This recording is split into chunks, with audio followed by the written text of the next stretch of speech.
Good morning students.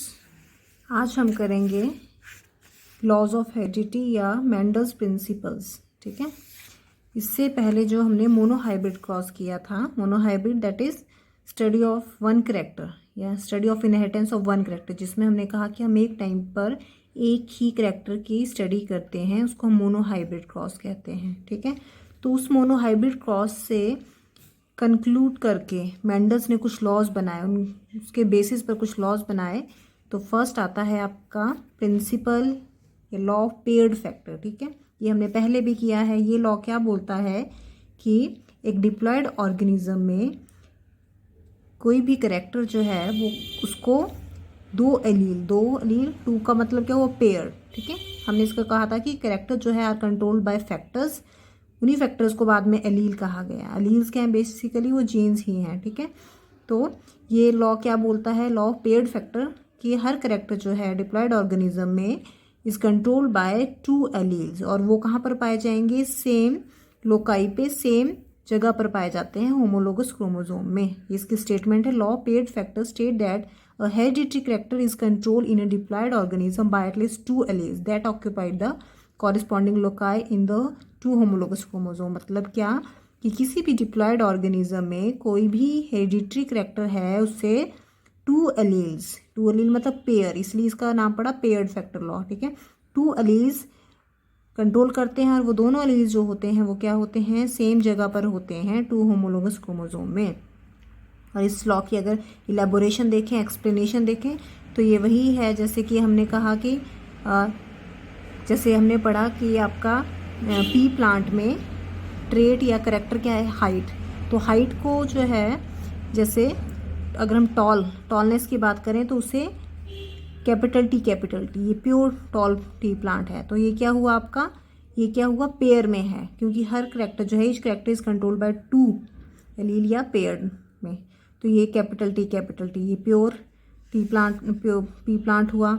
और अगर हम कैपिटल टी स्मॉल टी देखें तो ये भी क्या है, ये भी यहाँ पर भी ये हेट्रोजाइगस है। ठीक है, हमने किया था कल कि होमोजाइगस क्या होते हैं, जब दोनों पेयर के जो एलील्स हैं आइडेंटिकल सेम हो तो उसको होमोजाइगस बोलते हैं, लेकिन अगर पेयर के एलील जो है वो डिफरेंट होते हैं तो उसको हेट्रोजाइगस बोलते हैं। लेकिन दोनों ही कंडीशन में क्या है, पेयर में है एलील्स। ठीक है, तो ये क्या हो गया आपका लॉ ऑफ पेयर्ड फैक्टर।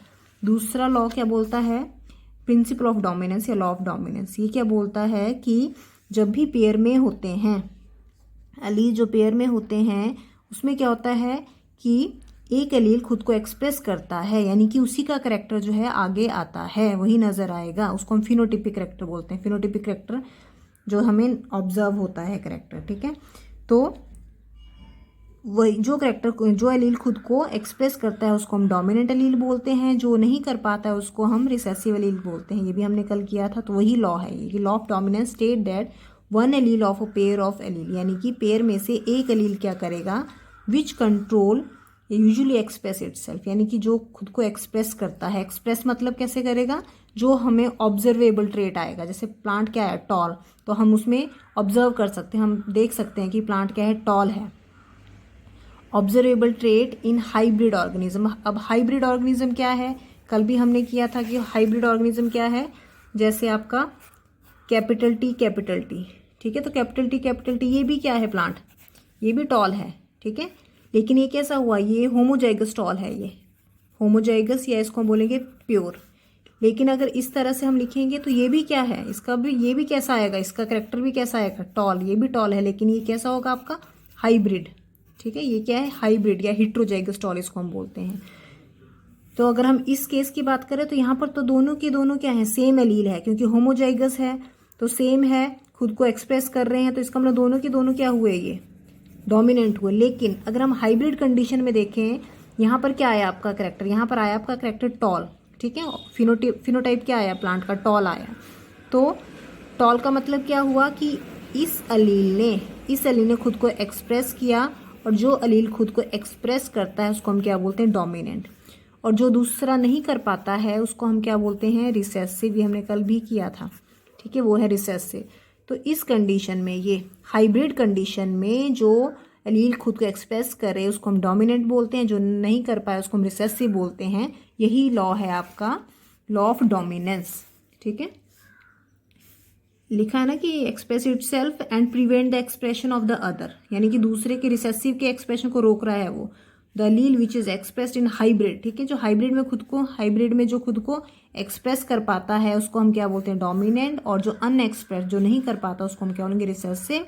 और इसकी एक्सप्लेनेशन यही है जो भी मैंने पढ़ा कि जीनोटाइप कैपिटल टी, ये जो हम कैपिटल में लिखते हैं या स्मॉल में लिखते हैं वो क्या है, जीनोटाइप है, और जो हमने लिखा टॉल या ड्वार्फ वो क्या है, फिनोटाइप। ठीक है, तो ये आपका जीनोटाइप है होमोजाइगस, ये कैसा हुआ आपका होमोजाइगस टॉल प्लांट हुआ। ठीक है, ये होमोजाइगस टॉल है, और इस तरह से अगर आप इस, और ये आपका क्या है, ये होमोजाइगस क्या हुआ, ये रिसेसिव है। जब हम इनकी अगर क्रॉसिंग करेंगे तो हमारे पास जो F1 जनरेशन आएगी वो हमारे पास हाइब्रिड में आएगी। ठीक है, हाइब्रिड इस तरह से, हाइब्रिड क्या होता है जिसमें इस तरह से दोनों जो है अलग अलग हैं ये। तो यहाँ पर क्या होगा, हाइब्रिड प्लांट आएंगे, लेकिन हाइब्रिड प्लांट है, लेकिन कैसा हाइब्रिड है, वो कैसा है, ऑल आर टॉल, कैसे प्लांट होंगी, टॉल प्लांट है ये। क्यों, क्योंकि यहाँ पे टी जो है खुद को एक्सप्रेस कर पा रहा है, तो इसकी एक्सप्लेनेशन है ये। और इसमें जो रेशो है आपका, ये हमने पहले भी किया, मोनोहाइब्रिड में 3:1 आता है F2 जनरेशन में। F1 जनरेशन सारी हाइब्रिड टॉल आएगी, लेकिन फिर F2 जनरेशन आपका F2 जनरेशन 3:1, ठीक है, 3:1 का रेशो आता है, 3 टॉल प्लांट आएंगे, 1 जो है ड्वार्फ प्लांट आएगा। तो ये क्या होता है आपका लॉ ऑफ डोमिनेंस। फिर लॉ ऑफ डोमिनेंस में फिर टाइप्स ऑफ डोमिनेंस भी होते हैं, ये हम आगे पढ़ेंगे। ये जो हमने यहाँ पर एग्जाम्पल किया ये कंप्लीट डोमिनेंस है। कंप्लीट डोमिनेंस मतलब जो आपका हाइब्रिड प्लांट आया है वो बिल्कुल कंप्लीटली क्या है, टॉल है। लेकिन एक और एग्जाम्पल होता है या एक और टाइप होती है डोमिनेंस की, जैसे ये 4 o'clock प्लांट एक है आपका। 4 o'clock प्लांट में देखा गया है कि एक प्लांट जो है वो रेड कलर के फ्लावर लगे हैं और एक में जो है वाइट कलर के लगे हैं। लेकिन जब इनकी क्रॉसिंग करी, ठीक है, जब इनकी क्रॉसिंग करी तो आपके पास F1 जनरेशन क्या हुआ, यहाँ पर तो F1 जनरेशन क्या आई थी, यहाँ पर F1 जनरेशन में डोमिनेंट करेक्टर आया था। लेकिन यहाँ पर F1 जनरेशन में डोमिनेंट करेक्टर क्या है, यहाँ पर रेड है, वो नहीं आएगा, ना ही यहाँ पर रिसेसिव आया। यहाँ पर जो F1 जनरेशन आई उसके फ्लावर पिंक कलर के हुए। इसका मतलब क्या हुआ, ना तो ये जो डोमिनेंट है खुद को पूरी तरह से एक्सप्रेस कर पाया है, ना ही ये वाइट कलर या रिसेसिव जो है वो पूरी तरह से क्या हो पाया है, वो सुप्रेस हो पाया है। लेकिन दोनों का नया कॉम्बिनेशन आया तो पिंक आया। तो ये भी हम डिटेल में करेंगे। इस तरह की एक डोमिनेंस होती है जो पूरी तरह डोमिनेंट कैरेक्टर नहीं आता उसमें, तो उसको हम इनकम्प्लीट डोमिनेंस बोलते हैं। अब नेक्स्ट आता है law of segregation, very very important, and it is called Mendel's first law, इसको हम बोलते हैं। लॉ ऑफ सेग्रीगेशन क्या बोलता है, हमने अभी तक पढ़ा कि डिप्लॉयड इंडिविजुअल में जो भी आपके कैरेक्टर्स हैं कंट्रोल्ड बाय 2 एलील्स, ठीक है, यानी कि एक हम ऑर्गेनिज्म की बात कर रहे हैं तो उसके अंदर जो है हर कैरेक्टर के लिए 2 एलील्स होंगे रिस्पॉन्सिबल। लेकिन जब भी गैमीट बनेंगे तो वो जो 2 एलील है वो क्या हो जाएंगे, सेपरेट हो जाते हैं। सेपरेट मतलब अलग हो जाते हैं ड्यूरिंग कब, गैमीट फॉर्मेशन। क्योंकि आपको पता है गैमीट क्या है, gametes are always haploid. Organism क्या है, डिप्लॉयड है, ठीक है। लेकिन जब उसमें गैमीट फॉर्मेशन होती है तो उसके अंदर एक ही जाएगा, 2 में से एक ही जाता है, ठीक है। तो वो है आपका लॉ ऑफ सेग्रीगेशन। तो law of segregation state that 2 allele controlling each character maintain identity in the organism but during the formation of gamete और स्पोर्स मतलब अगर हम प्लांट्स की बात करें, और जब भी गैमीट बनते हैं बाय मियोसिस तो वो क्या करेंगे, move apart due to separation of homologous chromosome. क्यों, क्योंकि वो जो होमोलोगस क्रोमोसोम है वो क्रोमोसोम क्या होते हैं, वो अलग अलग हो जाते हैं। तो इसलिए आपके जो एलील है वो भी क्या हो जाएंगे, वो भी अलग अलग हो जाएंगे। सो दैट ईच गैमिट, जैसे क्रोमोसोम अलग होंगे तो उससे क्या होगा आपका कि हर गैमिट में क्या होगा, only receive 1 allele of each character, ठीक है। गैमिट में हमेशा एक ही एलील आएगा। सपोज जैसे अगर आप यहाँ पे देखें, अगर हम ऑर्गेनिज्म की बात करें तो ये है ऑर्गेनिज्म, ये कैसा ऑर्गेनिज्म हुआ, ये हुआ टॉल। लेकिन जब भी आपके गैमीट बनेंगे तो गैमीट में हमेशा एक ही एलील जाएगा, ये और ये, ठीक है। गैमीट जब भी बनाने हैं तो आपने इसमें एक ही एलील दिखाना है। अगर आपका इस तरह से है, हाइब्रिड टॉल है, फिर आपके गैमीट क्या बनेंगे, स्मॉल टी और कैपिटल टी और स्मॉल टी, यानी कि सिंगल जाता है। यही बोलता है आपका लॉ ऑफ सेग्रीगेशन, क्या बोलता है, कि ऑर्गेनिज्म में जो एलील साथ रहते हैं वो at the time of gamete formation क्या हो जाते हैं, सेपरेट हो जाते हैं। और हर गैमीट में क्या होता है कि each gamete receive only one allele. और इसी को जो है, क्योंकि गैमीट में सिर्फ वन एलील है तो वहाँ पर एक ही एलील है, एक मतलब अगर टॉलनेस का है तो टॉलनेस है, अगर ड्वार्फनेस का है तो ड्वार्फनेस का, तो इसलिए हम उसको जो है क्या बोल देते हैं कि गैमीट जो है ऑलवेज प्योर। तो इसलिए law of segregation is also called law of purity भी से कह देते हैं, law of purity of gametes. ठीक है, यही आपको यहाँ पर एक्सप्लेन किया गया है। ये आपका लॉ ऑफ डोमिनेंस आ गया। इसमें आप लॉ ऑफ डोमिनेंस में ये एक्सप्लेन कर सकते हैं। देखेंगे यहाँ पे होमोजाइगस टॉल, ये हमने फिनोटाइप लिखा होता है। अभी मैंने आपको बताया ना कि फिनोटाइप क्या है। फिनोटाइप है जो करेक्टर हम ऑब्जर्व करते हैं, ऑब्जर्वेबल। आप किसी भी ऑर्गेनिज्म का करेक्टर ऑब्जर्व कर सकते हैं, जो भी आप ऑब्जर्व करेंगे वो फिनोटाइप है। लेकिन आप उसके जीन्स नहीं आप देख सकते हैं, जीन्स ऑब्जर्व नहीं कर सकते।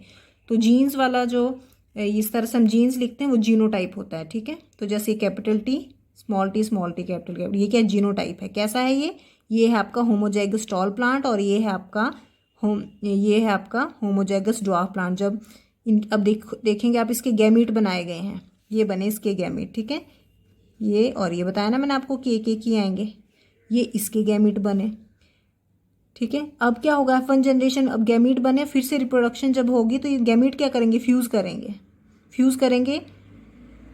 ये और ये फ्यूज़ किया, क्या बना, कैपिटल टी स्मॉल टी। ये और ये फ्यूज़ किया, क्या बना, कैपिटल टी स्मॉल टी। अगर आप इनको भी फ्यूज़ करेंगे तब भी यही बनेगा, क्योंकि हमने F1 जनरेशन में क्या बोला कि F1 जनरेशन में सभी कैसे आएंगे आपके, ऑल आर हाइब्रिड टॉल। सभी टॉल है लेकिन कैसे हैं, ये हाइब्रिड टॉल है ये।